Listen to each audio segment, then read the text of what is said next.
আমের এই ভাপা দইয়ের রেসিপিটা না আমি আগেই তুলে রেখেছিলাম আপনাদের সঙ্গে শেয়ার করব বলে। আজকে একটু শেয়ার করি। ভাপা দইয়ের রেসিপিটা মূলত যে কারণে মানুষ এড়িয়ে যায় সেটা হচ্ছে কনডেন্স মিল্ক। কনডেন্স মিল্ক জিনিসটা না বেশি দিন স্টোর করা যায়, না সবসময় হাতের কাছে পাওয়া যায়, আর পাওয়া গেলেও ওতে এমন চিনি ব্যবহার করা হয়, একটু এড়িয়ে যাওয়াই ভালো।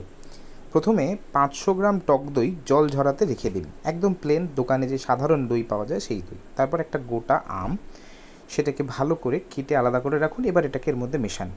একটা গোটা আম একটুখানি হাতে ডলে অথবা যে কোনোভাবে একটু নরম করে দেবেন, আর আরেকটা আম মুখে যাতে লাগে সেই জন্য কেটে টুকরো করে তারপর দিয়ে পুরোটাকে একটা ভালো স্মুথ পেস্ট করবেন। কনডেন্স মিল্ক দেওয়ার দরকার নেই, পরিবর্তে আপনারা টেস্ট অনুযায়ী চিনি অ্যাড করে ব্যাপারটাকে মেশাবেন। তারপর এই যে লিকুইডটা আমি দিচ্ছি, এই লিকুইডটা আমি টেস্ট এনহ্যান্সার হিসেবে ইউজ করেছি। এটা আপনারা সাওয়ার ক্রিম দিতে পারেন, ফ্রেশ ক্রিম দিতে পারেন, আমি ডেয়ারি ক্রিম দিয়েছি।